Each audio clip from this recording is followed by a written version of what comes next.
ada pertanyaan langsung ditanyakan saja. Oke, kita mulai ya. Bismillahirrahmanirrahim. Untuk pertanyaan nomor 136 ya, ini jawab kalian. Oke, pemerintah sedang membangun sebuah terowongan bawah tanah untuk transportasi mobil dan sejenisnya. Dinding terowongan tersebut dibuat dengan material campuran cor semen. Terowongan tersebut berbentuk tabung hampa dengan kepanjangan, artinya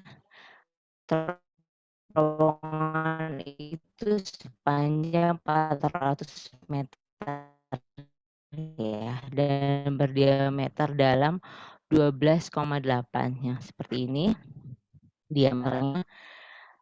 Grafik lihat ini ya, jadi terowongan, kemudian tebal betonnya yang ini ya 1,2 meter atau 120 cm. 1,2 meter. Kalian nggak lupakan konversi senti desimeter gitu-gitu ya. Oke, kemudian sebanyak 180 pekerja terlibat dalam pengerjaan fisik terowongan tersebut. Dengan jumlah pekerja fisik saat ini yang terlibat, terowongan dijadwalkan untuk dapat selesai dalam 300 hari.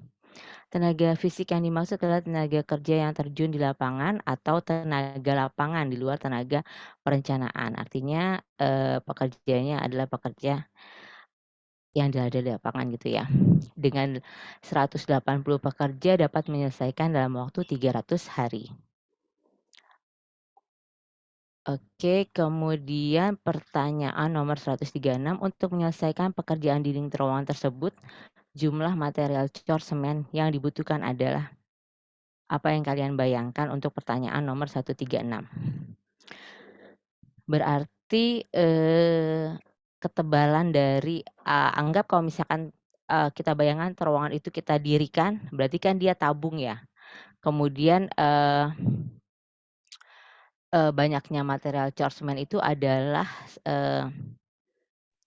sekeliling tabung gitu ya. Jadi bisa kita hitung volume tabung yang luar ya, dengan diameter 12,8 dan ketebalan 120 cm atau 1,2 meter ya. Volume tabung luar dikurangi volume tabung dalam. Oke, volume tabung kalian masih ingat? Ya, volume tabung adalah VR kuadrat T. V kali R kuadrat kali T. Kemudian karena ini ya, karena kita menghitung ketebalan atau jumlah material cor semen itu, berarti V-nya adalah V R besar kuadrat dikalikan T dikurangi dengan Pi R kecil kuadrat dikalikan T. Seperti itu ya. Kita bisa lagi.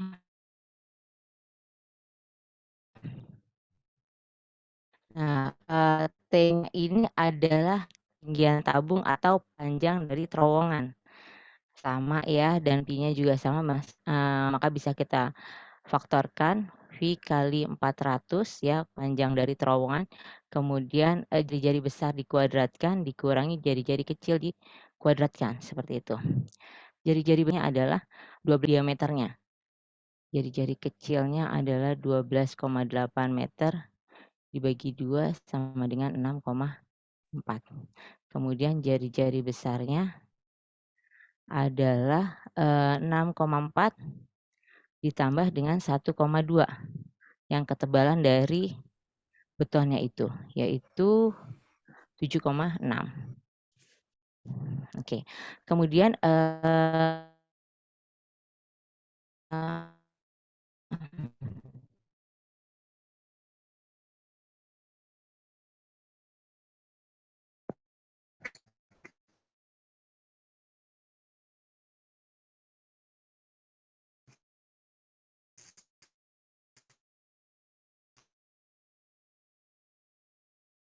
tidak menggunakan kalkulator ketika ujian ya. Bagaimana biar ini lebih mudah?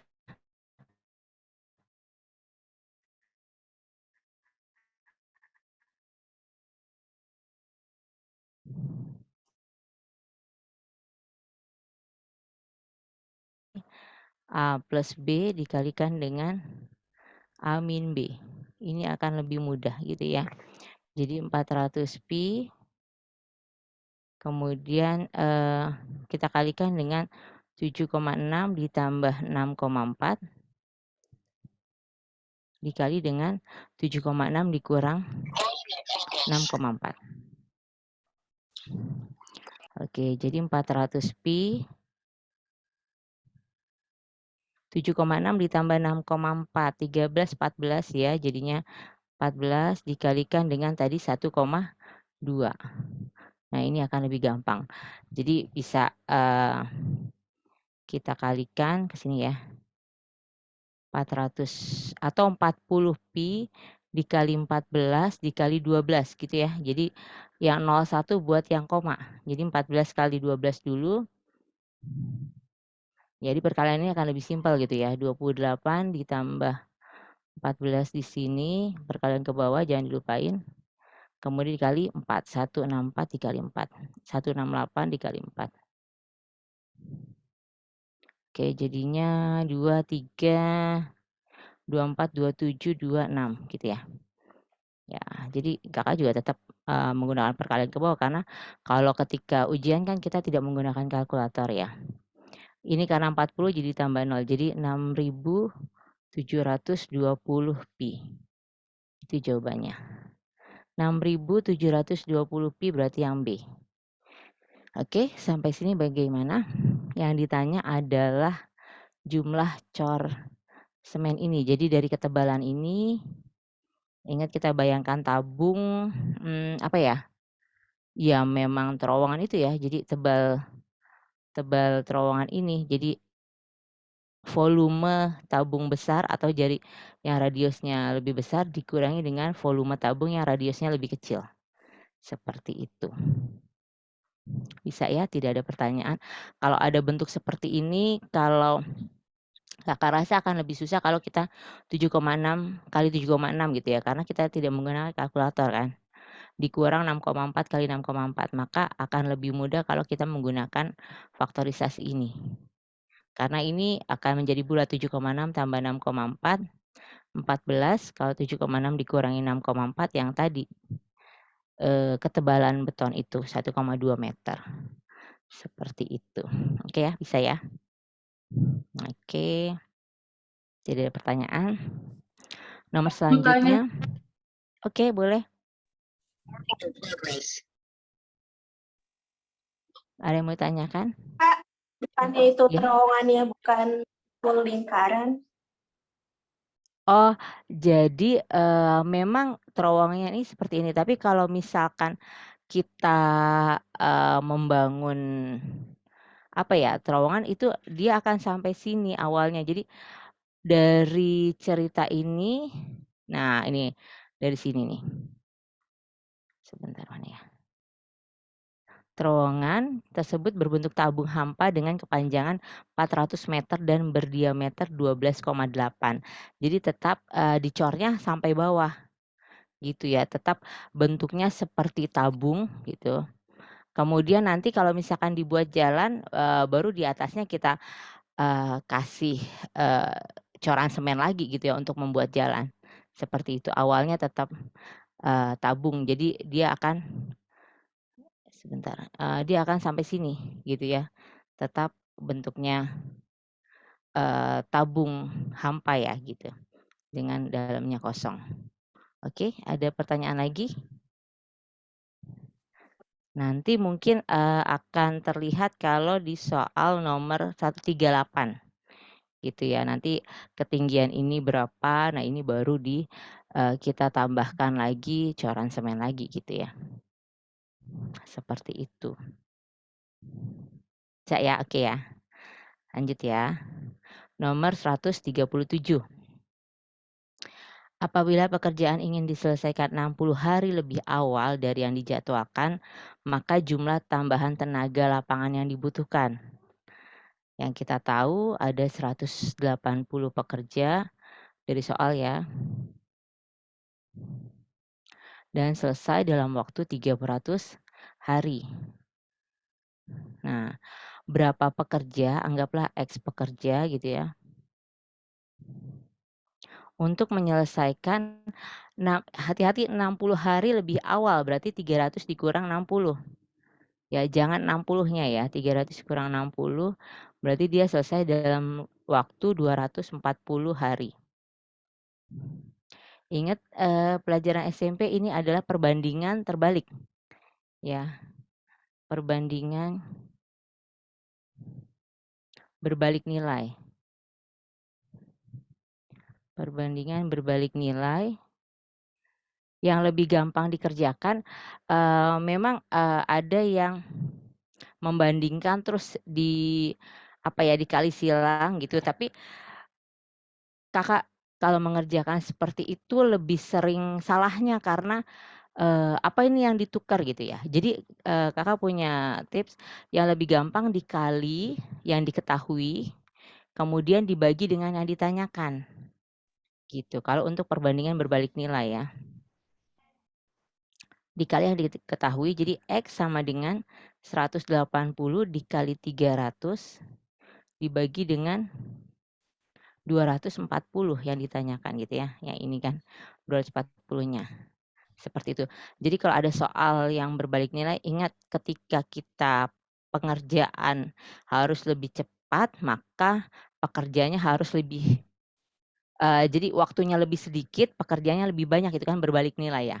Seperti kayak misalkan kita mempunyai, peliharaan, binatang peliharaan, kalau makanannya lebih cepat habis, maka, eee, apa ya namanya, binatang peliharaannya akan lebih banyak gitu ya.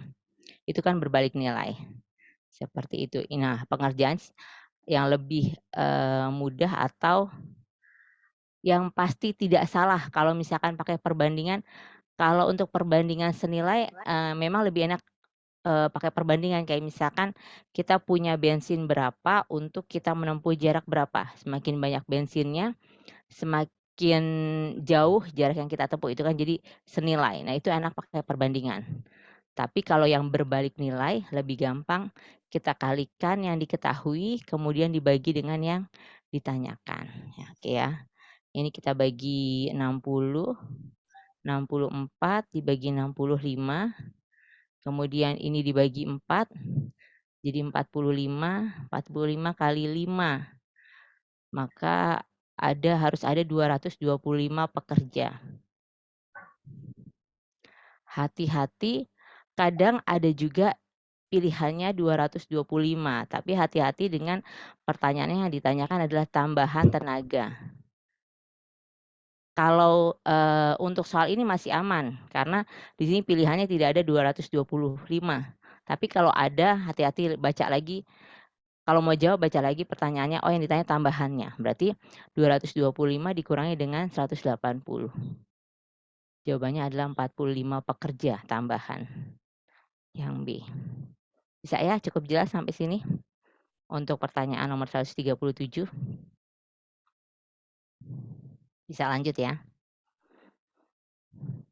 Oke, nomor 138, apabila pekerjaan dibuat, lebar jalan 8 meter, maka tinggi jalan di atas material cor bagian bawah. Nah, ini berarti kan memang tadi berbentuk tabung ya, kemudian kita tambahkan lagi coran untuk, membuat jalan itu. Kita lihat seperti ini, lingkaran, coba kita buat lingkarannya. Gitu, anggaplah sesuai ya. Diameternya di sini berarti ini 12,8-nya di tengah ya. Karena diameter 12,8, kemudian kita buat, jalannya sepanjang 8 meter di sini. Di sini 8 meter. Kemudian, ini merupakan jari-jarinya ya. Dan kalau kita tarik garis dari pusatnya ke pinggir sini, ini juga jari-jarinya. Nah, dari sini kita bisa tahu yang ini adalah jari-jarinya 6,4, Nah dari sini ke sini ya, ini adalah setengah dari 8. Berarti ini 4. Di sini ya 4. Nah kita bisa cari tahu, oke yang tingginya itu H ya. H-nya di sini, anggaplah ini M. Kalian boleh apapun variabelnya, anggap ini M. Nah kakak bisa cari si M-nya dulu, nanti H merupakan jari-jari dikurangi si M.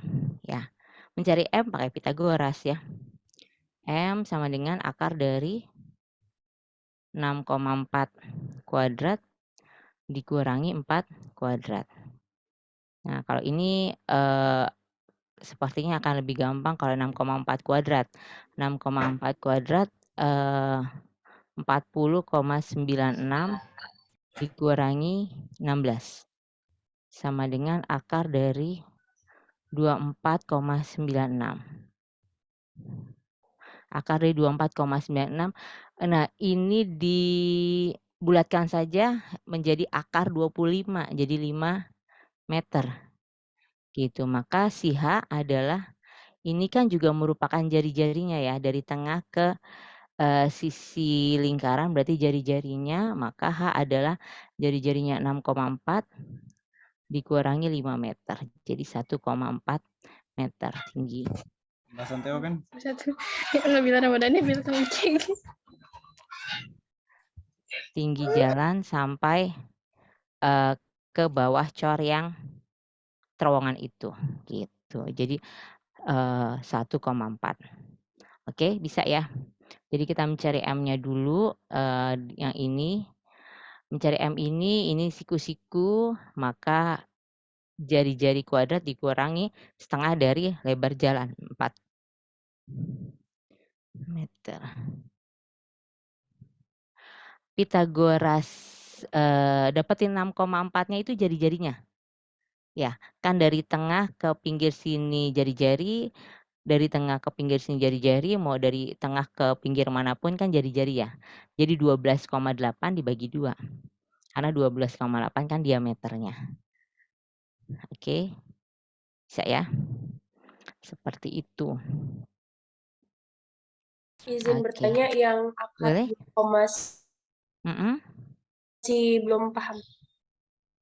Yang akar 24,96. Yang Ya. ya oke. Jadi kita oke gini ya.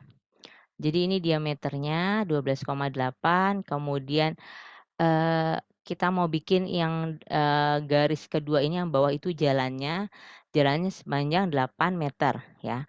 Jalannya sepanjang 8 meter. Nah kita mau cari adalah H. H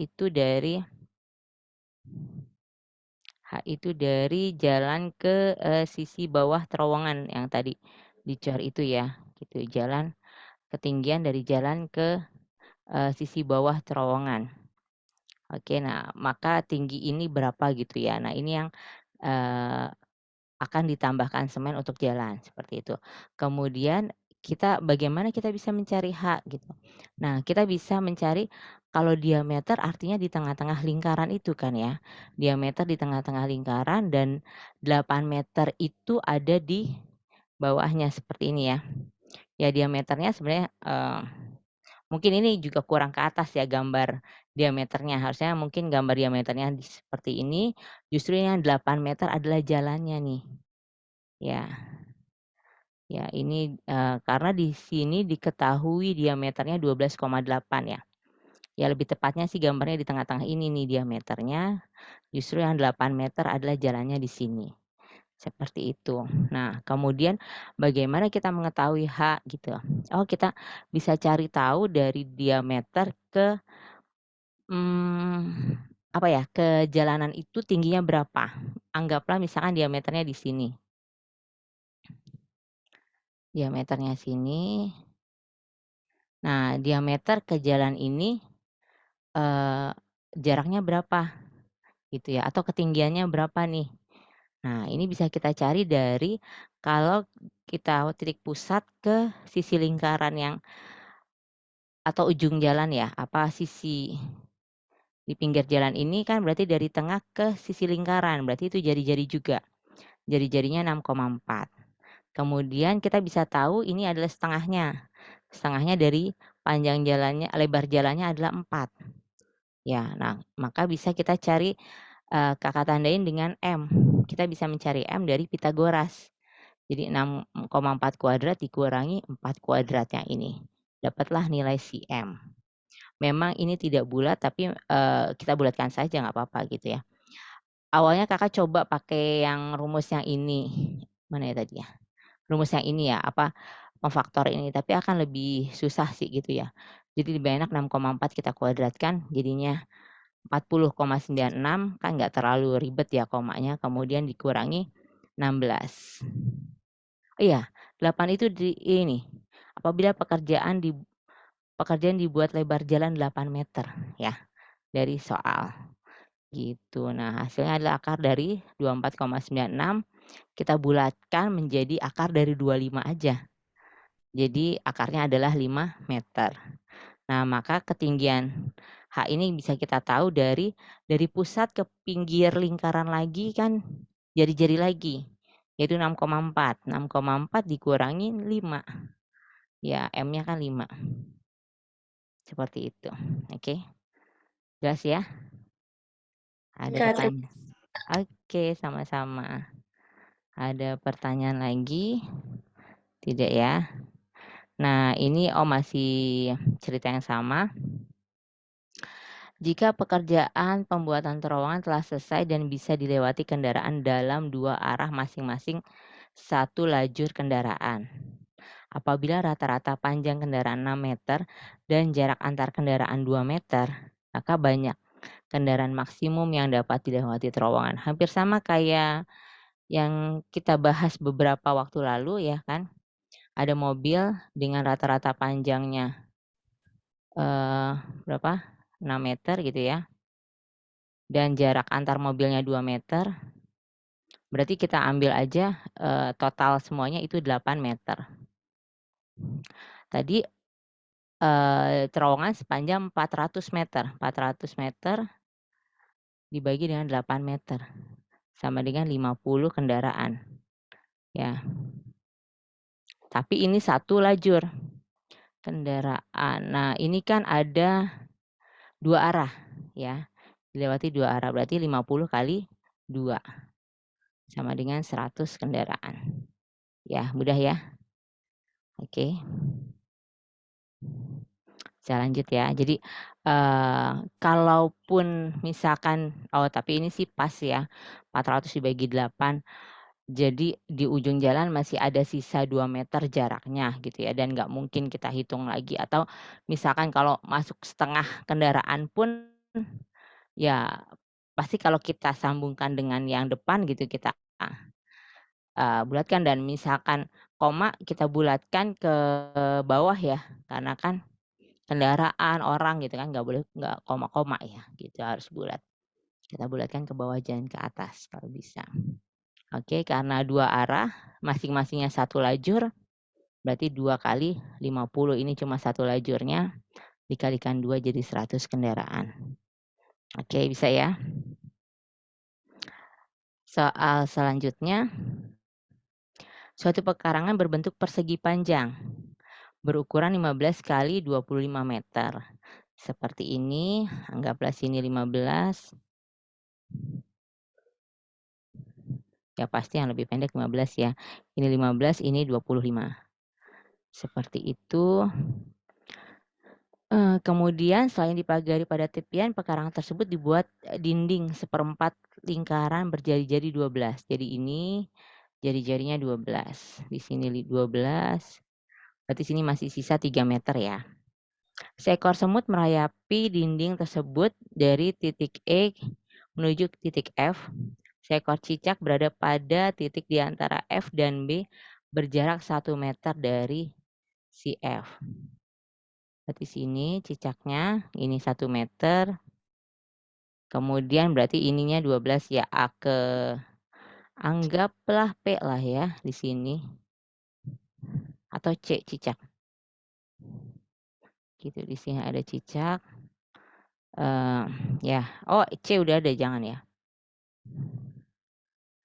Gitu, ini anggaplah P lah, nggak apa-apa. 1 meter. Kemudian, jarak antara semut dan cicak pada saat mereka pertama kali saling melihat.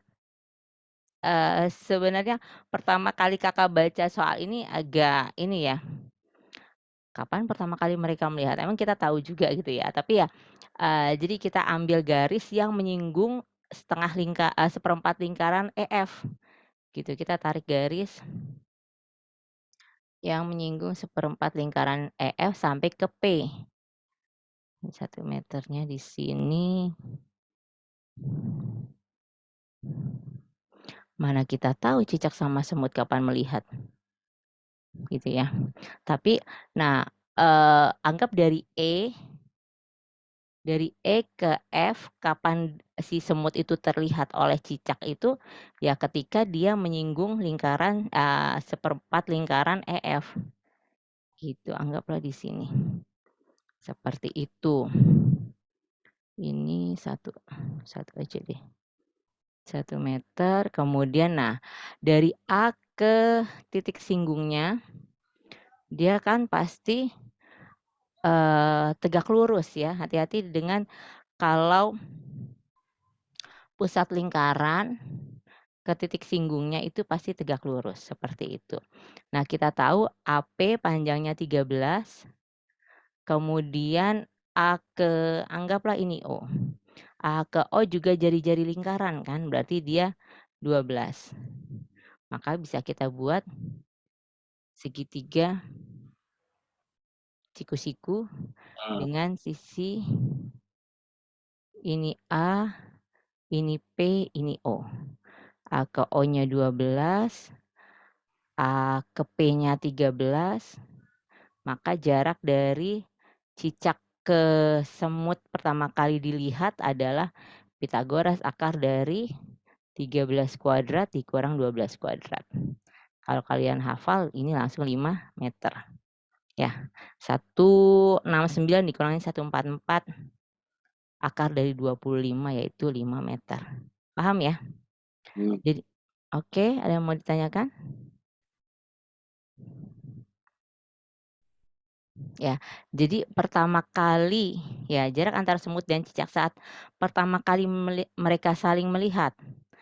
Artinya semut itu akan kelihatan kalau dia ada di titik singgung si, seperempat lingkaran EF ini. Kalau dia masih di sini tidak kelihatan. Nah, kalau dia di sini berarti bukan pertama kali dia dilihat. Oke, silakan. Dapat dari mana? Oke, jadi kalau AP-nya 13 dapat dari mana? AF kan 12, ya. Jari-jari seperempat lingkaran ini 12, kemudian diketahui jarak seekor cicak berada pada titik di antara F dan B yang berjarak 1 meter dari F. Berarti si cicaknya di sini jaraknya 1 meter, A ke F-nya 12, F ke P-nya 1. Jadi 13. Oke, sip. Ada lagi yang mau ditanyakan? Ya, seperti itu ya. Oke. Ya, kenapa sih ini di titik singgungnya gitu ya? Karena kalau dari sini semutnya belum kelihatan. Kemudian kalau di antara yang ini dia sudah terlihat tapi bukan pertama kali.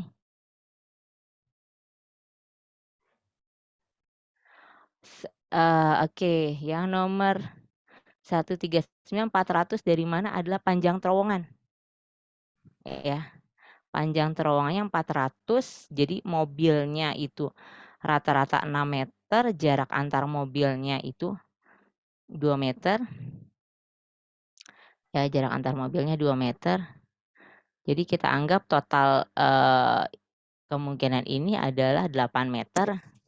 Jadi 400 dibagi 8. 400-nya adalah panjang dari terowongan. Dari awal sampai ujung terowongan ya. Oke, ada lagi yang ditanyakan? Bisa ya? Oke. Kenapa? Oke, nomor 141. Dari titik D hendak dibuat lintasan lurus tanpa memotong kelengkungan EF menuju titik P di antara F dan B sehingga APD minimum. Kita gambar lagi aja ya biar lebih enak. Seperti itu gambarnya. Berarti gini. Manakah?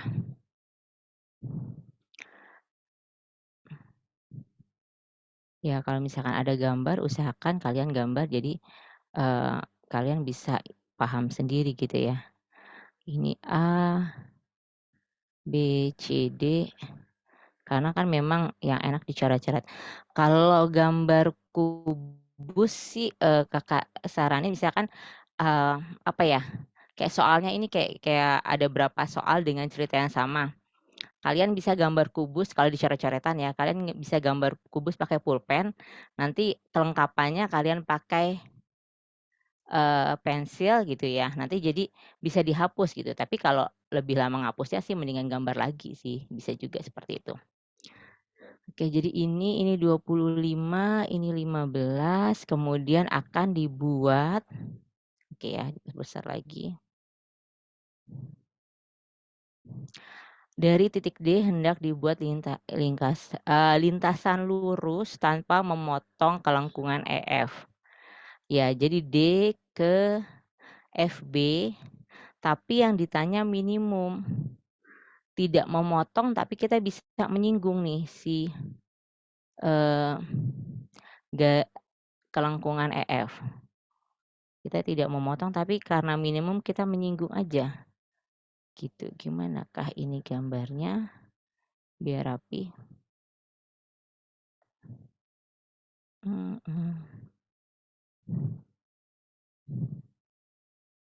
Inilah ya, seperti itu ya. Ini si P ya, kita namakan P, tapi belum tahu dia berapa. Dan ini dia menyinggung. Anggaplah ini menyinggung ya, tidak memotong walaupun ini ada garis birunya sedikit. Seperti itu. Ini Kakak namakan O lagi, berarti AO 12 tetap ya, karena jari-jarinya. Jari-jari kelengkungan EF. Kemudian AD-nya ini juga 12 bisa kita tahu, tapi AD-nya 15 ya. A ke D 15. Seperti itu. Apa yang bisa kita dapat? Yang bisa kita dapat adalah si DO. Ya enggak? Jadi kita bisa bikin seperti ini. Jadi ini O, ini A, ini D, AO-nya 12, AD-nya 15, maka DO-nya ini O ya, DO-nya Pitagoras lagi akar dari 15 kuadrat. Ini 15 kuadrat dikurang 12 kuadrat. Akar 225 dikurang 144. Ya, kalian hafalkan kuadrat 225 dikurang 144 akar 81 ya. Sama dengan 9, berarti DO-nya 9. Nah, ini DO-nya 9. OP sama enggak? Enggak ya, dan AP kita belum tahu berapa. Gimana? Bisa pakai ingat lagi enggak Pitagoras yang ini, apa namanya, sifat dari segitiga siku-siku. Pelajaran SMP. Ya, kalau ini kuadrat adalah ini ini kuadrat adalah ini kali ini. Gitu ya. Jadi ini 12, ini 9, ini berapa? Belum tahu. Jadi 12 kuadrat sama dengan 9 dikalikan X. 12 kuadrat itu 144 per 9. Itu adalah si X. Yaitu berapa? Berapa? 16 ya? 16. Jadi X-nya adalah 16. Itu ya, pakai kelengkapan dari segitiga siku-siku. Yang ditanya adalah panjang DP. Ya udah ini 9, ini 16, maka DP-nya adalah 9 tambah 16, 25. Ya, seperti itu ya. DP sama dengan 9 tambah 16, 25. Ada yang mau ditanyakan? Ya, Ade sudah tahu 15 dari soal.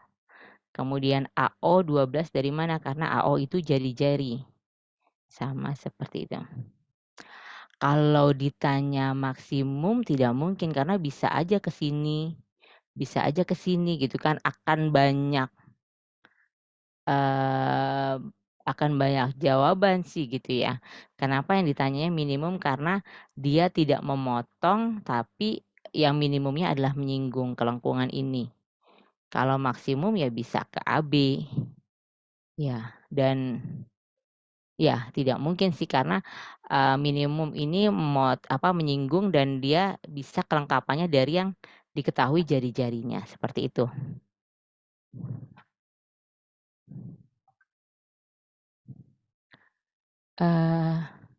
Oke. Sisi miring, iya betul, sisi miring dari jadi ya, sisi miring dengan, ADP itu, siku-siku di A ya, jadi DP-nya sisi miring. Terus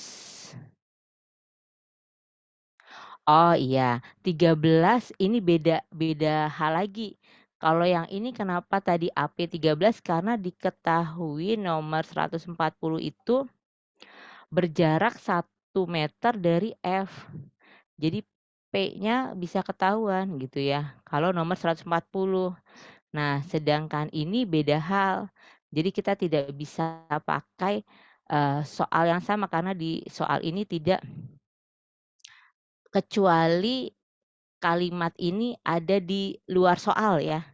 Ya, kalau kalimat ini ada di luar soal 140 misalkan di keterangan di sini, nah ini bisa kita pakai AP-nya 13. Tapi, keterangan ini hanya untuk nomor 140, hati-hati. Ya, hanya untuk nomor 140. Jadi kita tidak bisa katakan bahwa FP ini 1 meter. Jadi AP-nya 13 kita nggak bisa dapetin itu, gitu, nggak boleh pakai itu. Karena di 141 tidak ada keterangan itu, gitu ya. Jadi, ya, jadi tidak bisa pakai yang AP-nya 13, seperti itu. Oke, saya oke, sip. Kemudian dari titik D, nah ini masih sama kalau misalkan, di setiap soal ada keterangan ini lagi berarti mungkin bisa pakai dengan gambar yang sama ini. Dari titik D hendak dibuat lintasan lurus tanpa menyinggung kelengkungan EF. Di Q. Oke. Nah, jadi ini kita jadinya si Q bukan O lagi ya.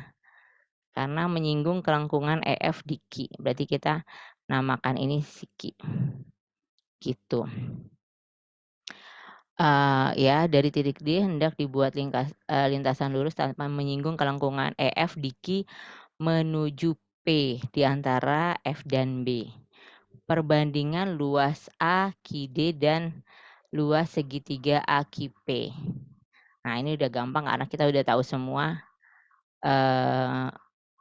panjangnya ya. Jadi perbandingan segitiga luas segitiga AQP AQD berbanding luas segitiga AQP.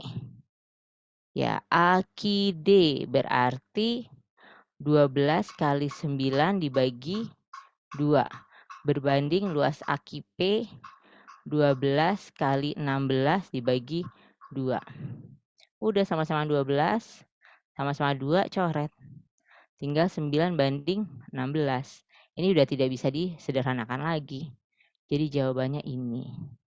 Bisa ya? Nah, poin plusnya itu kalau soalnya nyambung kita sudah dengan catatan, soal jawaban yang sebelumnya kita benar ya, jadi langsung dipakai. Ya, jadi ini 12 alas kali tinggi atau ini tinggi kali alas, AQP 12 kali 9 bagi 2, AQD ya, 12 kali 9 bagi 2, AQP 12 kali 16 bagi 2. Oke, itu 12-nya udah sama, 2-nya udah sama, tinggal 9/16. Walaupun di gambar Kakak ini tidak sesuai ya, 9 sama 16-nya lebih terlihat panjang 9 gitu, tapi yang penting angka-angkanya ada, benar.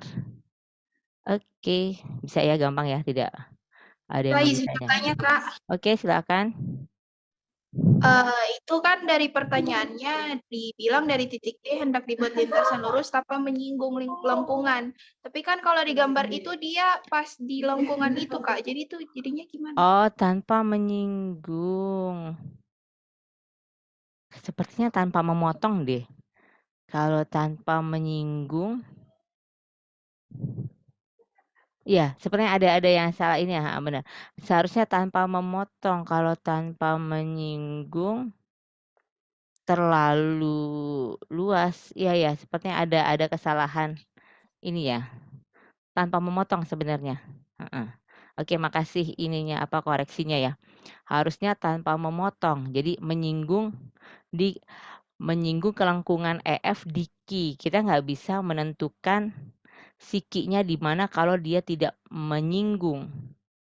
Ya, kalau dia tidak menyinggung, kita tidak bisa ya. Jadi dari titik D hendak dibuat lintasan lurus tanpa memotong atau tanpanya hilang sepertinya. Jadi gini, dari titik D hendak dibuat lintasan lurus menyinggung kelengkungan gitu ya.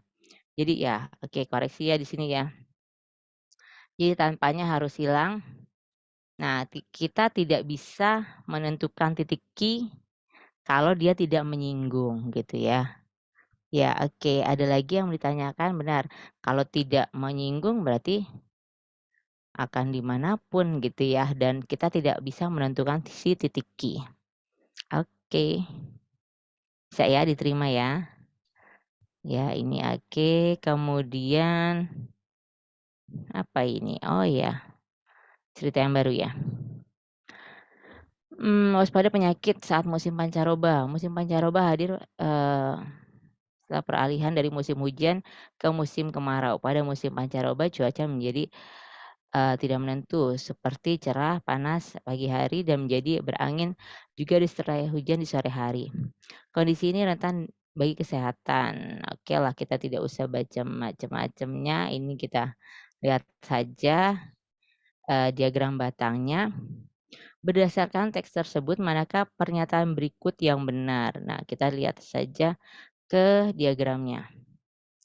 Peluang, nah kalau ada pernyataan seperti ini, kita intip pilihannya. Oh ya udah 1, 3, 2, 4 gitu, berarti kita cek 1, 2 gitu ya, jadi nggak perlu cek semuanya.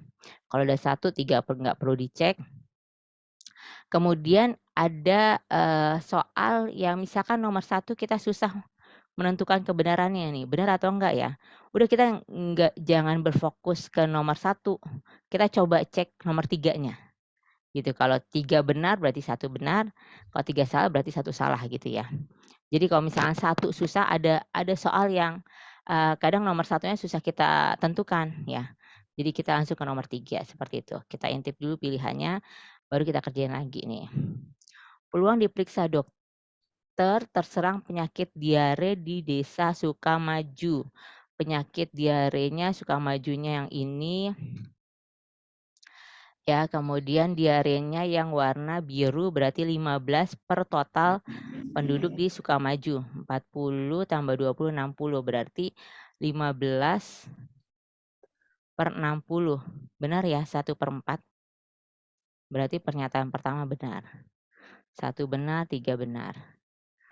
Nomor 2, peluang diperiksa dokter terserang penyakit demam berdarah di Sukamaju. Oh, masih di Desa Sukamajunya demam berdarahnya 20. Berarti 20 per 60.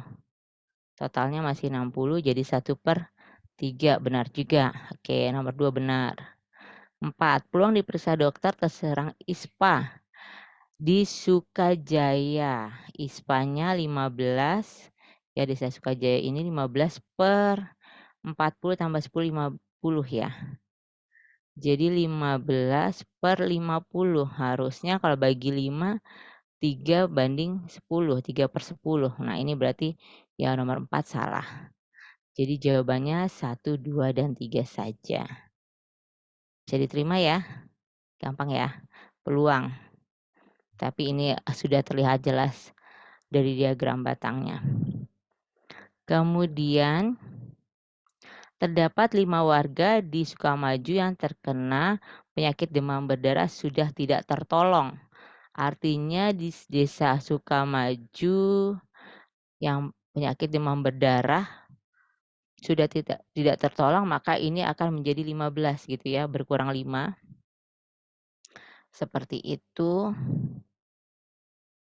Peluang diperiksa dokter terserang penyakit ISPA di desa tersebut. Berarti ISPA-nya tetap 25 tapi totalnya adalah 55 ya, 15, 15, 25. 15, 15, 30 tambah 25, 55. Jadi tadi yang terserang penyakit ISPA adalah 25 per 55. Seperti itu. 25 per 55 dibagi 5, 5 per 11. Oke ya, dapat ya? Bisa? Oke, hati-hati ini. Perhatikan kembali teks tersebut. Jika semua warga di Sukamakmur yang terkena demam berdarah pindah ke Sukajaya. Oke, dari situ kita tandain dulu dari desa Sukamakmur yang demam berdarah. Sukamakmur pindah ke Sukajaya yang demam berdarah ini. Berarti ini bertambah 15 jadi 25 gitu, yang ini berkurang 15. Yang ditanyakan adalah selisih peluang dokter untuk memeriksa satu warga yang terkena penyakit diare di Sukamakmur dan Sukajaya. Diare yang warna biru di Sukamakmur berarti 30 per totalnya 75. Ya, Sukamakmur. Tadi 30 per 75. Kalau kita sederhanakan dibagi 15, 2 per 5 ya. Terus di Sukajaya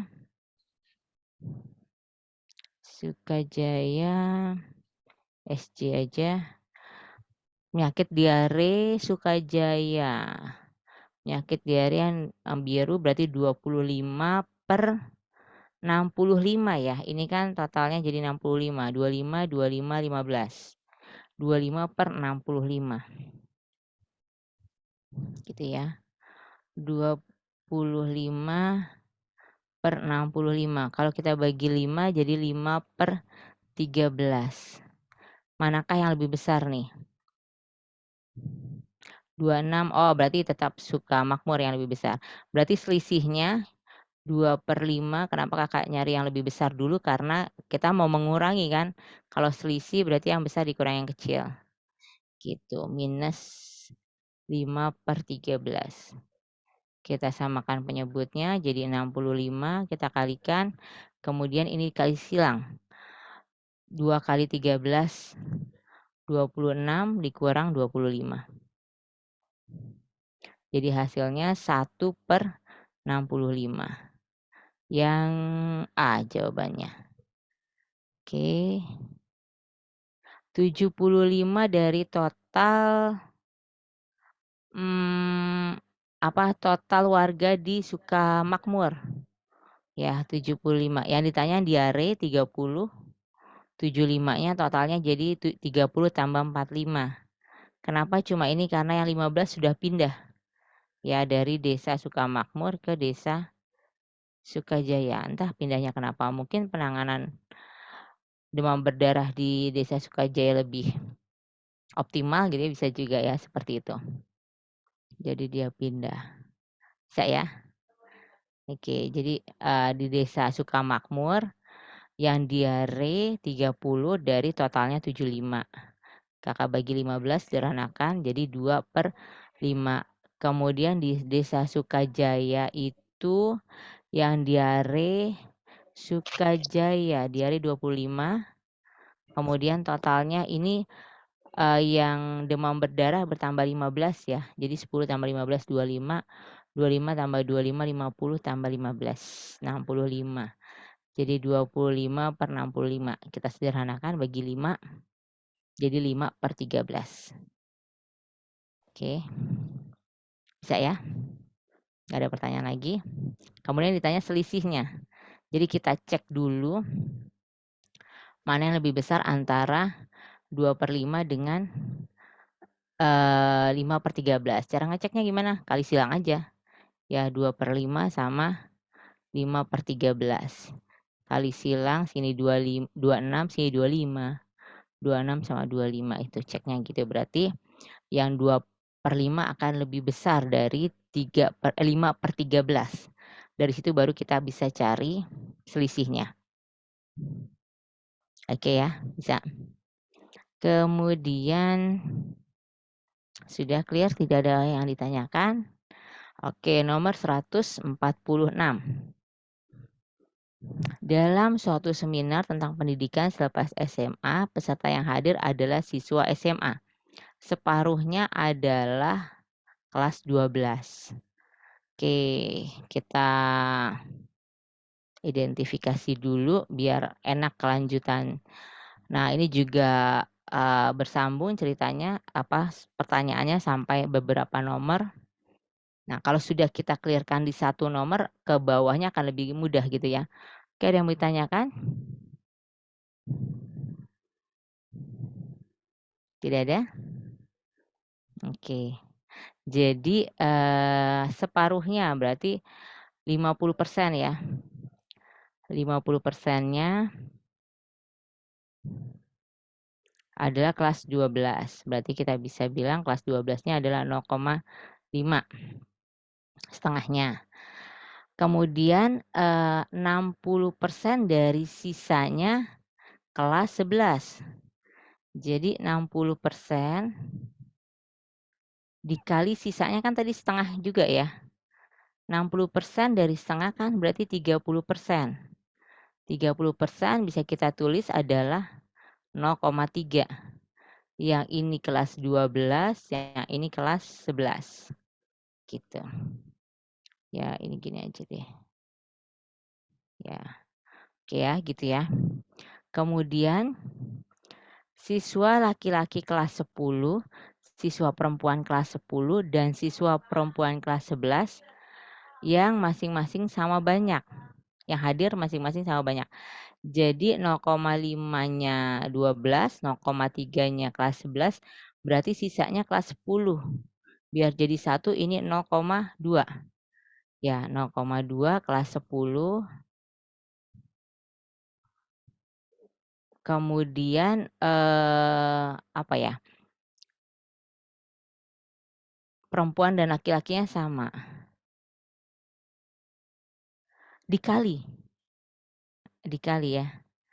Bukan dibagi, Jadi 60% dari. Nah, ada kata dari itu artinya dikali ya. 60% dari sisanya kan setengah juga dari setengah dari yang tadi kelas 12 berarti sisanya setengah. 60% dari setengah atau 60 kali setengah kan 30%. 30 per 100 0,3. Oke, bisa lanjut ya. Kemudian ini kelas 10-nya 0,2, perempuan dan laki-lakinya sama. Berarti perempuan kelas 10-nya 0,1, laki-laki kelas 10-nya juga 0,1. Terus siapa nih? Laki-laki, perempuan. Oh, perempuan kelas 11 ya, yang sama juga. Ini berarti perempuan kelas 11-nya juga 0,1. Berarti laki-laki kelas 11-nya 0,2. Dari mana? Karena semuanya di kelas 11 adalah 0,3. Ya, perempuannya 0,1, maka laki-laki kelas 11-nya 0,2. Sudah, habis itu ke kalimat selanjutnya. Jika banyak siswa perempuan kelas 12 yang hadir, sama banyak dengan banyak siswa kelas laki-laki kelas 11.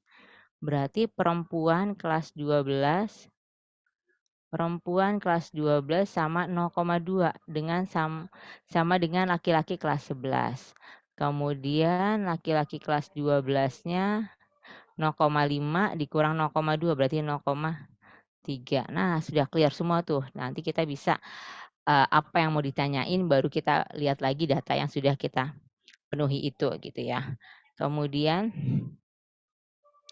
yang ditanya adalah persentase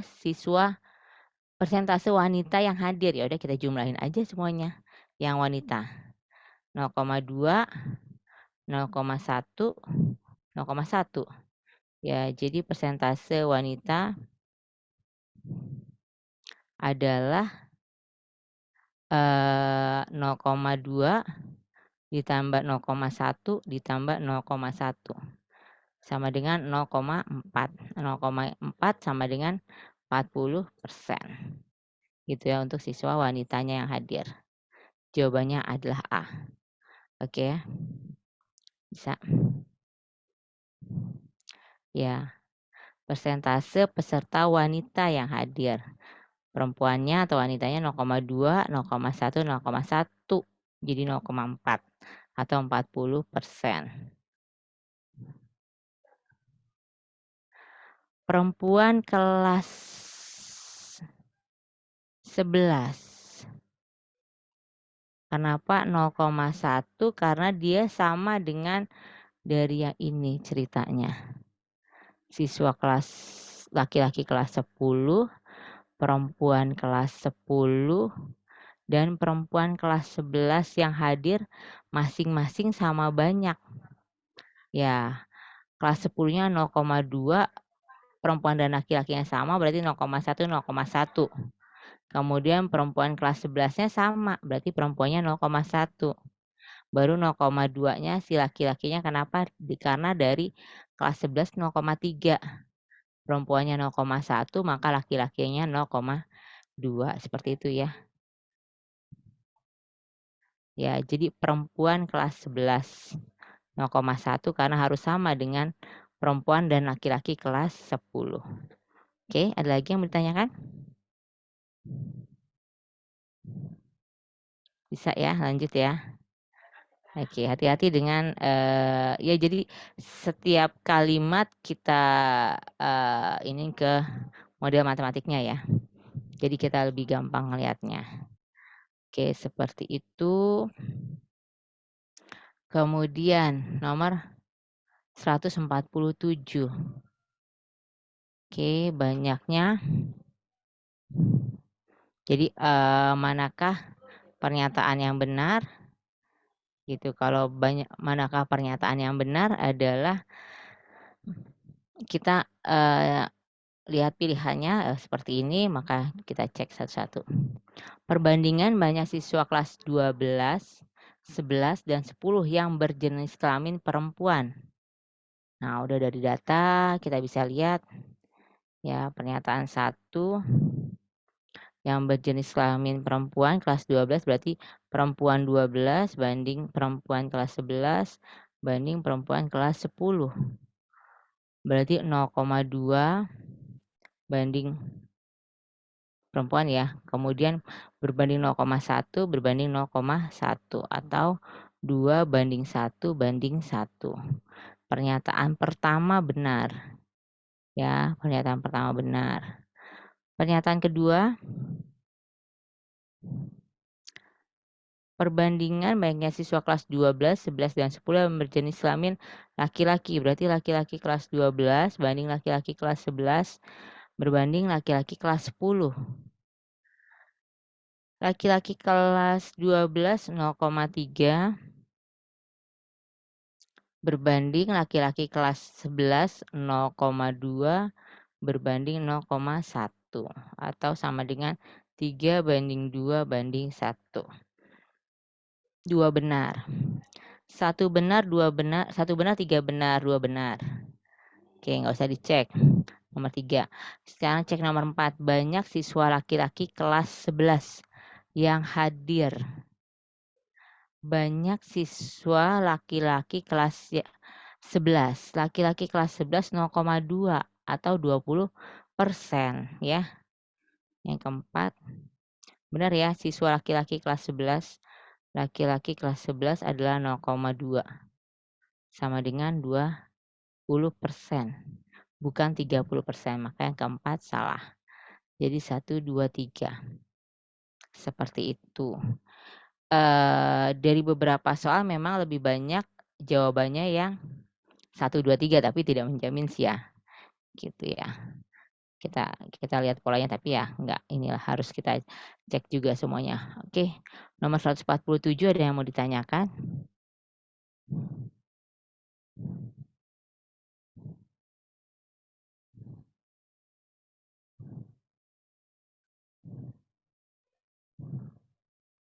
Bisa ya?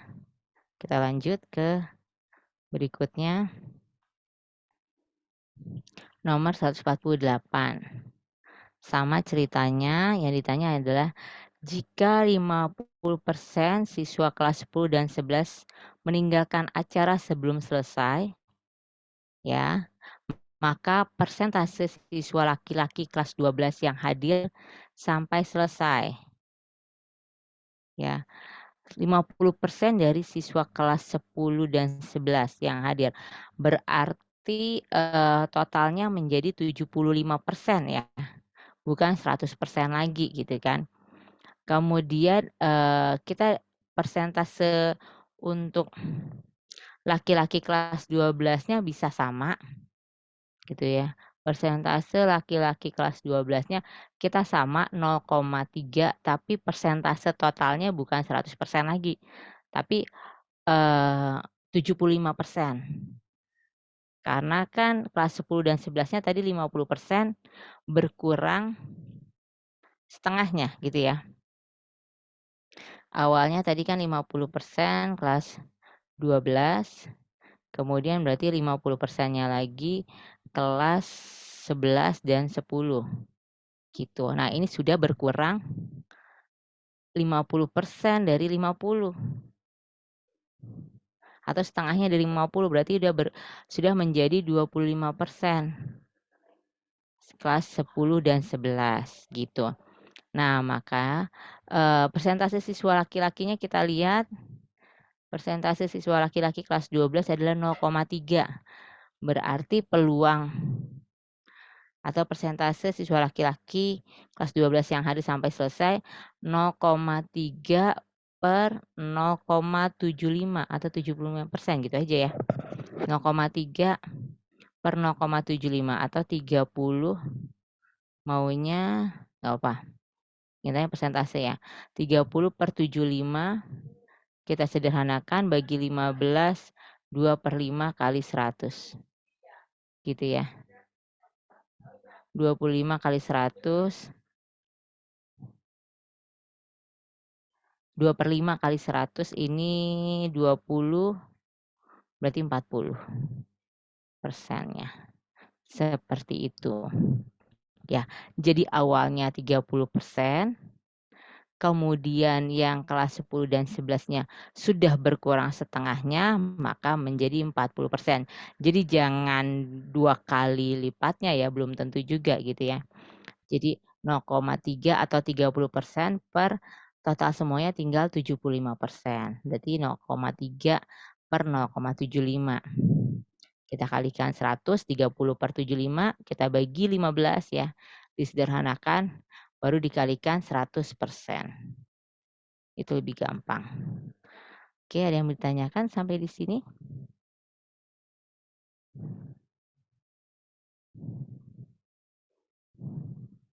Bisa ya? Nomor 149, oke. 149 ini sama 50% meninggalkan acara. Maka peluang, ya peluang berarti pecahan, jawabannya siswa yang hadir, siswa perempuan kelas 12. Perempuan kelas 12 berapakah? Perempuan kelas 12 0,2, 0,2 sama. Ini juga jadi kayak gini, tapi kalau yang ini cari persentasenya, kalau ditanya peluangnya berarti 2 per 5 gitu ya. Tapi kalau ditanya persentasenya kali 100%. Berarti 0,2 perempuan kelas 12 yang hadir setelah kelas 10 dan 11 meninggalkan acara Ya, berarti berapa tadi? 0,2 per 0,75. Kali 100 berarti 20/75. Disederhanakan bagi 5 ya. 4/15. Oke, dapat langsung. Ya, yang enak gitu kalau kita sudah selesaikan satu cerita, nah ke soal yang lain akan lebih gampang mengerjakannya. Bisa ya dipahami ya? Perempuan kelas 12, 0,2 per totalnya menjadi 0,75. Seperti itu. Oke. Soal baru. Ya. Jumlah pengguna smartphone di Kota Sejahtera setiap tahun mengalami peningkatan. Warga masyarakat Kota Sejahtera menggunakan smartphone untuk memudahkan komunikasi atau mencari informasi melalui internet. Mulai 2016 dan seterusnya, banyaknya pengguna smartphone di Kota Sejahtera mengikuti fungsi Y sama dengan 150 plus 100 dikalikan X minus 2016. Dikuadratkan dengan X menyatakan tahun dan Y dalam ribuan. Ya. Nomor 150, Pak Banu seorang penjual smartphone di Kota Sejahtera. Pada 2016, Pak Banu menjual 20% dari keseluruhan smartphone di Kota Sejahtera itu. Banyaknya smartphone yang dijual Pak Banu pada 2016. Nah, pada tahun 2016 di kota itu ada berapa smartphone? Jadi 150 plus 100 dikali 2016 min 2016 dikuadratkan. Gitu ya. 2016 dikuadratkan ini 0, jadi hasilnya adalah 150.000 smartphone. Nah, ini adalah 20%-nya dari yang dijual si Pak Banu. Berarti 20% dari total smartphone-nya sama dengan 150. Berarti smartphone semua yang dijual Pak Banu adalah, kita balik, 100/20 dikali 150. 100/20, 5 dikali 150, hasilnya adalah 750 smartphone yang dijualnya. 750.000 ya, smartphone yang dijualnya dalam ribuan rupiah. Ya, seperti itu ya. Jadi ketika di tahun 2016 ada 150. Nah, 150 adalah 20%-nya dari yang dijual oleh Pak Banu. Maka total atau banyaknya smartphone yang dijual Pak Banu semuanya ya, dari tahun 2016 adalah 100/20, kita balik ya. 20/100 dari total smartphone-nya menjadi 100/20 kali 150. Seperti itu. Bisa ya? Oke. Masih mudah dipahami ini. Berdasarkan informasi di atas, berilah tanda centang pada kolom yang sesuai. Nah ini lebih baik daripada kita lihat ke pernyataannya, kita cari aja per tahun ya. Kan Y sama dengan 150 plus 100 dikalikan X minus 2016 dikuadratkan. Kalau 2017 berarti Y sama dengan 150 plus 100 ya, 2017 dikurang 2016 kan 1 dikuadratkan 1. Oh, bukan plus, ini dikali ya. Ya ini dikali. Jadi 150 ditambah 100 dikali. Ya ini kan 0, 0 kali 100 ya 0 plus 150. Oke ya. Gitu dikali.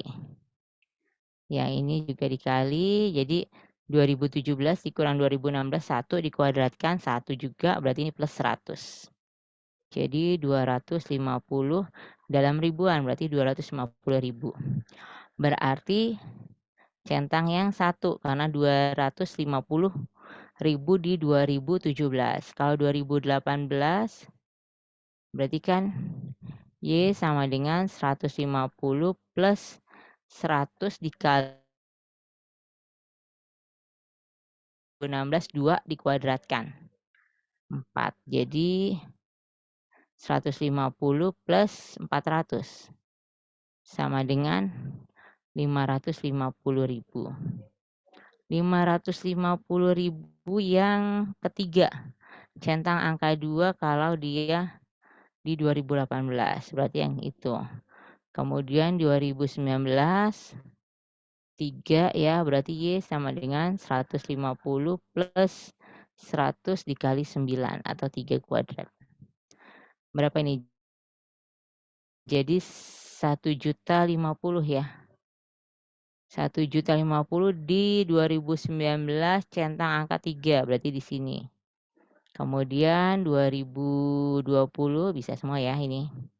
Y sama dengan 150 plus 100 kali 4 dikuadratkan 16. 1,6 berarti 1.750. Bisa ya, walaupun kakak cepat tapi bisa nih. Di angka 4 kalau 2020 dan di angka 5 kalau 2021. Oke, bisa ya ini semua. Kemudian lanjut ya, nggak ada pertanyaan. Selisih antara banyaknya pengguna smartphone di kota sejahtera harusnya ini ya, pada tahun 2021 dan 2020. Ya, kita lihat aja. Ini udah kita tentukan, tinggal dilihat selisih antara dua ini. Ya, 2.650.000 dikurang 1.750.000. Selisihnya adalah 900.000. Jawabannya adalah yang D.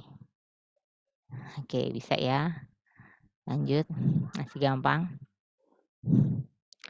Oke, selanjutnya ada gambar ini. Ya kecepatan kan, karena sudah bisa dipahami. Yang ditanya adalah nomor 153 itu jarak antara rumah Andi hingga rumah Didi. Ya sudah, kita tambahkan aja semua jalan.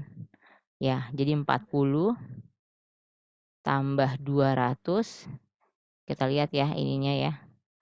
Ini ke sini gitu aja kita tambahin. Ya, jadinya plus 150 plus 250 plus 100. Ya, jadinya ini 400, ini sama ini 300 jadi 700, jadi 740 gitu ya cara menghitung yang lebih gampang.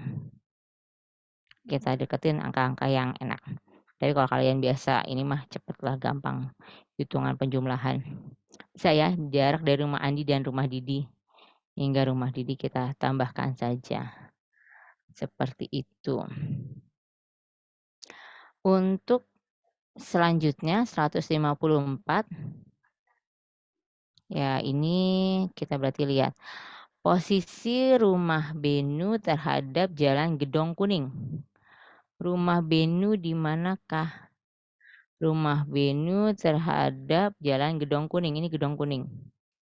Ya, nah jadi kita tambahkan, jadi sebenarnya mungkin lebih tepatnya bukan jarak ya, atau bisa dikatakan panjang Gedong Kuning gitu lah.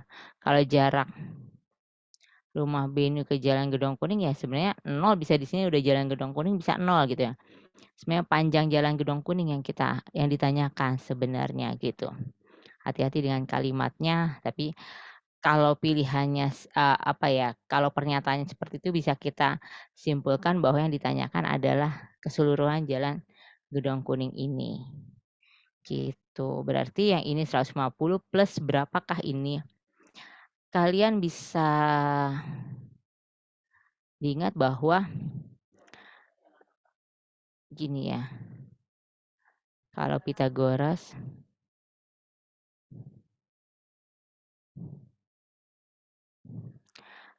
di sini 3, 4, 5. Nah, ini kan yang di hadapan sudut ini lebih besar atau lebih panjang. Maka sudutnya akan lebih besar. Di sini adalah 53. Yang di atasnya adalah sudut 37 gitu ya. Ini 53, ini 37. Yang kalian ingat gitu aja ya. 3, 4, 5. Pokoknya kalau dibalik-balik, kalau di sininya Di sini 4, di sini 3, di sini 5, berarti di sini yang 53 yang lebih besar. Ya, ini 37 gitu ya. Berarti ini yang ditanyakan ini adalah berarti di sini 3 ya.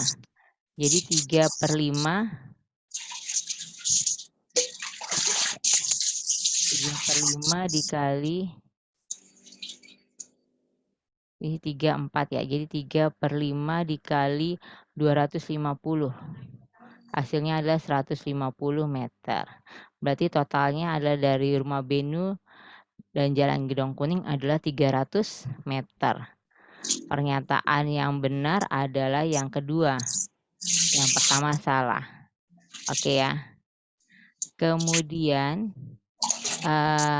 jarak antara posisi Rumah Benu terhadap Jalan Rejowinangun. Posisi Rumah Benu ke Jalan Rejowinangun itu yang bawah ya. Kita lihat Rejowinangun, berarti yang ini ditanya adalah yang ini. Ya, ini jaraknya ingat 37, berarti di sini 3, di sini 5, berarti 3/5. Sorry, di sini 3, di sini 4 ya. Sini 5. Jadi 3/5 kali 200. 3/5 kali 200 berarti 4 ya. 200 bagi 5 40 kali 3 120 meter. Oke. Iya, penalaran matematika memang serumit ini. Jadi mungkin kalau memang tidak enaknya itu kalau dibagi waktu ya antara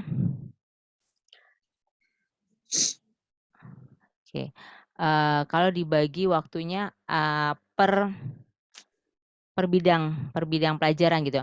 Jadi kalau misalkan tidak dibagi waktu padahal lebih enak kalau langsung jadi kayak kuantitatif bisa kita kerjakan lebih cepat gitu. Jadi spare waktunya bisa kita kasih ke penalaran matematika. Tapi kalau sudah per bidang ya kita mau tidak mau ya kuantitatif segitu, penalaran segitu ya kita maksimalin. Memang penalaran matematika serumit ini. Jadi antara soal cerita dan matematikanya gitu ya. Seperti itu. Terus ya memang seperti kalau kalian kelas 11-nya ikut AKM ya, asesmen yang untuk pengganti UN kan di kelas 11 itu soal-soalnya seperti itu. Gitu, tapi memang lebih ribet AKM sih karena kalau ini kan penalaran matematika jadi lebih ke matematikanya aja ya. Kalau AKM kan ada campuran kimia fisika gitu, seperti itu ya. Oke, ya seperti inilah penalaran matematika. Oke, jarak Rumah Benu ke Rejowinangun kita balik lagi 120 ya. Berarti yang 120 yang benar. Yang 160 salah. Seperti itu ya. Oke, ya kalian bisa dimaksimalkan kayak tadi di peluang sepertinya lebih gampang ya soalnya. Hitungannya tidak terlalu rumit. Ya maksimalkan saja sih ininya. Oke, jarak antara posisi Rumah Didi terhadap Jalan Rejowinangun. Rumah Didi di manakah? Rumah Didi di atas ke Rejowinangun, berarti ke bawah ya. Jadi sepanjang ini yang ditanyakan. Gini ya. Jarak Rumah Didi ke Rejowinangun. Ini ke sini sampai sini berarti 4/5 ya. 4/5 dikali 250. 50 kali 4 200. Di sini 200. Nah, di sininya sudah ketahuan tadi 120 ya. Benar ya? Sama dari Rumah Benu ke Rejowinangun kan 120. Di sini 200, di sini 120, maka totalnya adalah berapa? 320. Ya, jadi jarak rumah Didi ke Jalan Rejowinangun adalah 320. Berarti pernyataan ke-5 salah. Oke ya. Oke, next-nya. Wah, pas nih ya, terakhir. Setelah melewati rumah Didi, Andi melanjutkan, sebentar, tadi yang nomor 154 bisa ya dipahami? Tidak ada masalah. Pokoknya kalian ingat ini. 345 yang lebih kecil berarti di hadapan sudut 37, yang lebih besar di hadapan sudut 53 derajat. Oke, 155. Setelah melewati rumah Didi, Andi melanjutkan perjalanan menuju rumah Era ke arah timur dengan jalan mendatar yang berjarak 168 menjauhi rumah Chandra. Coba lihat sini ya. Oke, dia melanjutkan sejauh 168. Ini rumah si Era. 158 dari rumah Chandra, berarti sini ditambah dengan 68 aja karena di sini sudah ada 100. Berjarak 168 dari rumah Chandra ke arah timur ya. Ingat timur ke kanan, barat di kiri gitu kalau ini. Oke, kemudian berilah tanda centang pada pernyataan berikut yang benar. Pernyataan pertama, selisih jarak rumah Andi dan rumah Era terhadap rumah Andi dan rumah Didi. Ya udah. Rumah Andi dan rumah Era, gini ya. Rumah Andi dan rumah Era terhadap rumah Andi dan rumah Didi. Ya udah, selisihnya adalah 68. Ini kan tambahannya cuma 68. Ya, berarti pernyataan pertama benar.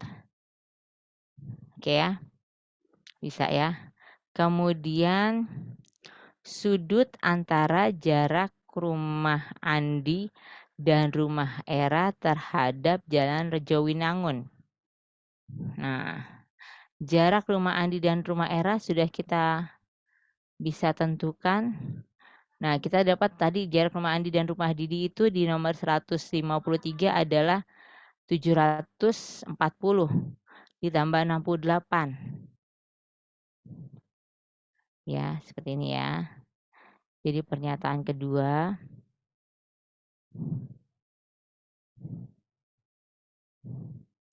Pernyataan kedua. Jarak rumah Andi dan rumah Era kan tadi 740 ditambah 68 berarti 808. Terhadap Jalan Rejowinangun. Jalan Rejowinangun panjangnya berapa? Jalan Rejowinangun itu tadi 100. Jalan Rejowinangun semua ya ini ya. Jadi di sini kita cek dulu berapa nih? 3/5 ya.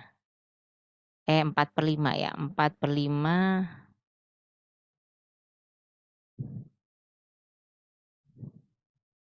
4/5 dikali 200. 40, 160. 160 di sini tadi 300 tambah di sini lagi. Ya, ini tidak diketahui jalannya sampai sini atau enggak. Kalau tidak sampai sini aja ya. Berarti 160 ditambah 300. Betul ya, ini 300 ya. Sama dengan ini. Sudut antara jarak rumah Andi dan rumah Era terhadap Jalan Rejowinangun. Berarti Jalan Rejowinangunnya jadi gini, kita anggap sebenarnya Andi ke rumah Era itu tidak lurus ya. Tapi kita anggap karena ditanya adalah jaraknya. Ini jadi 808, di sini tadi 460 ya. 300 ditambah 160. Kemudian berarti kalau sudutnya ini yang diketahui berarti cos. Oke. Cos tetanya aja sama dengan 460 per 808.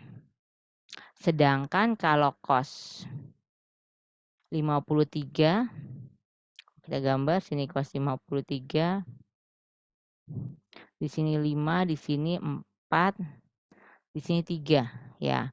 Berarti kalau kos 53 sama dengan 3/5. Apakah sebentar ya. Bentar ya.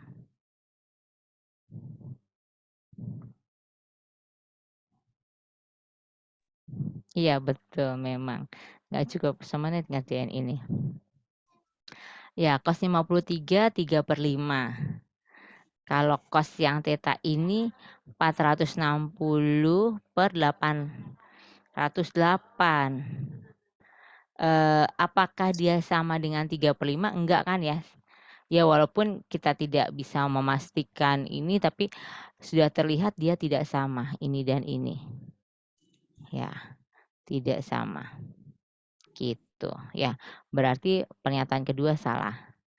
Pernyataan ketiga, kosinus sudut antara rumah Andi dan rumah Era terhadap Rejo Winangun. Ini kosinusnya.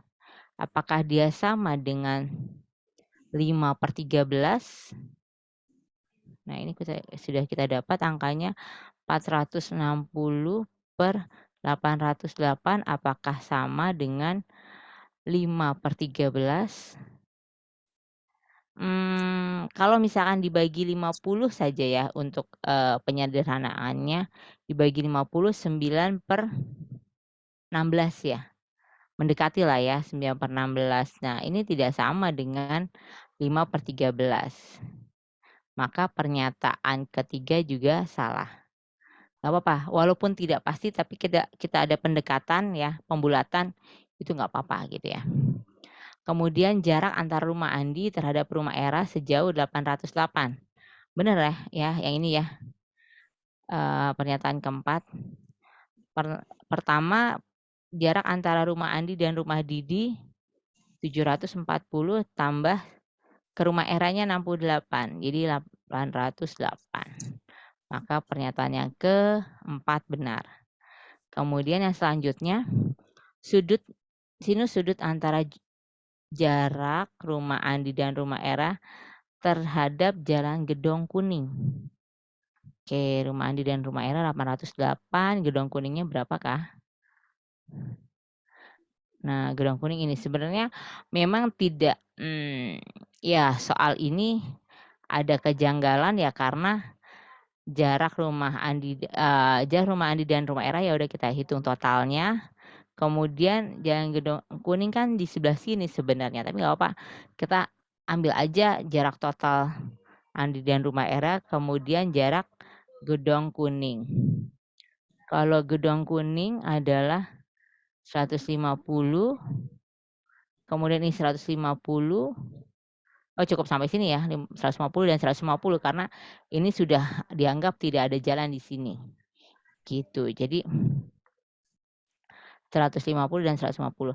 Atau kita bisa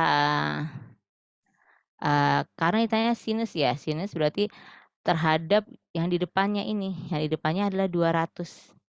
Ya, gini ya. Jarak, jadi kita bisa lihat ini. Nah, ini 808, ini 200. Jalan Gedong Kuningnya ini. Jalan Gedong Kuning ini yang ditanya sin-nya, berarti kan sin demi depan per miring, berarti sin tetanya adalah 200/808. Nah, kita bisa pembulatan ini menjadi 1/4-nya aja.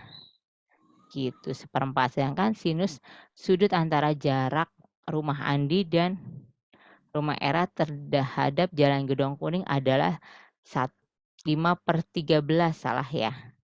Harusnya sekitar 1/4 walaupun tidak sama persis. Gitu. Atau tidak pasti, tidak bulat ya, tapi pendekatannya 1/4. Berarti pernyataan itu salah. Ya, seperti itu untuk penalaran matematika. Ya, tadi temannya ada yang menanyakan berarti serumit itukah? Terus memang tidak Ya tidak bisa dikatakan ya satu soal bisa lebih dari 1 menit ya pasti ya lebih. Kemudian tapi ada hal yang kayak ini tadi yang soal berlanjut tapi kita sudah tahu di awal ini, nah ini akan lebih cepat ke soal-soal selanjutnya, gitu. Memang kalau Kakak balik lagi, kalau yang atas-atas mungkin setiap soal masih tetap, dihitung lagi, tapi ya memang dari satu soal, apa ya, satu cerita ada beberapa soal pasti ada yang susahnya dan ada yang gampangnya. Jadi memang kita spare waktu, yang susahnya agak lama, yang gampangnya bisa lebih kita speed-nya dipercepat aja gitu sih. Ya seperti ini penalaran matematika. Yang penting kalian, tenang ya, tenang. Kalau baca soal tenang akan kebuka pikiran, yang penting sih doa juga ya. Jadi sebelum pengerjaan itu selalu doa, kita berdoa, semoga dilancarkan dan dibuka pemikiran kita menjadi cerah. Kadang kita baca soalnya kan jadi, "Oh iya ya ternyata begini," gitu kan, jadi lebih ini. Kemudian tenang, jadi kadang buru-buru juga kan bikin kita panik dan yang nggak kepikiran gitu ya. Kayak Kakak dulu, pas lagi ujian 2 kali 3 aja bisa ngitung ada kali berapa menit gitu ya, 2 kali 3 8, oh bukan 12, oh bukan, tahu bukan, tapi kayaknya 2 kali 3 berapa itu, karena saking paniknya gitu ya. Jadi kalian harus tenang dulu, terus coretan kalau bisa, jangan ya coretan pastilah buru-buru ya, tapi maksudnya masih bisa kelihatan. Jadi kita ketika kita mau balik ke soal yang sebelumnya seperti yang ini kan, yang ini gitu kan ada soal yang berlanjut gitu, masih coretannya masih bisa kelihatan gitu, jadi nggak nyari-nyari gitu. Terus, ada pengalaman juga, jangan malu atau nggak apa-apa kalau bolak-balik minta coretan nggak masalah gitu ya, daripada kalian nggak ada coretan malah terhambat pengerjaannya gitu ya, nggak apa-apa bolak-balik coretan minta coretan karena kan memang kalau minta coretan cuma dikasih 1 lembar memang ya, nanti udah habis ya udah nggak apa-apa balik aja, jangan malu karena pengalaman ada siswa yang, "Aduh nggak enak ih minta coretan terus," tapi menghambat pengerjaannya gitu ya, seperti itu. Ada lagi yang mau ditanyakan? Ya kalian, tenangin diri gitu ya. Ngajar loh. Kenapa Sama. ada yang mau ditanyakan? Sandia lah. Mana dia? Ya, yang ini sesuai dengan fungsinya ya kita hitung. Nah, ini juga perhitungannya bisa lebih gampang gitu ya. Dan kita memang tidak bisa menentukan mana nih soal yang lebih gampang dulu gitu. Kadang ya mau tidak mau kita baca terus kita coba coretannya, kita kita coba cari tahu karena kan kalau cuma ngelihat sekilas, "Ah susah nih, balik, ah susah nih, balik." Yang ada kita nggak ngerjain apa-apa gitu ya. Jadi coba dulu baca, kemudian ini, apa namanya, kita kerjakan. Itu baru kalau misalkan memang tidak kita nggak ketemu, ya sudah kita pindah ke soal berikutnya. Terus kalau pilih pernyataan, kita lihat kalau yang 1, 2, 3, 1, 3 gitu. Jadi kita ngintip dulu, kalau misalkan hal seperti ini kita nggak usah cek 3 gitu ya. Tapi kalau misalkan ada berapa pernyataan yang benar, ya mau tidak mau kita cek semuanya. Oke, mungkin itu saja, nanti, eee, filenya dikirim oleh Kak Ferry. Terima kasih semuanya. Mohon maaf, jika ada kekurangan. Mudah-mudahan kalian bisa mengerjakan semua soal UTBK dengan benar dan ada yang mau ditambahkan Kak Andri?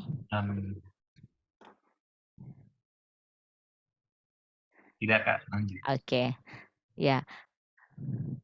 Oke, ya memang kalian juga mesti, optimis ya. Ya pasti adalah, rasa, "Ah, bisa nggak ya gue?" Gitu kan ya, pasti gitu. Tapi kalian optimis terus afirmasi aja gitu, mudah-mudahan ya Allah mengijabah ya semua doa kalian seperti itu. Semoga berhasil semuanya. Terima kasih. Assalamualaikum warahmatullahi wabarakatuh. Waalaikumsalam warahmatullahi wabarakatuh. Makasih Mbak Wik. Yuk, sama-sama, Kak. Terima kasih, Kak.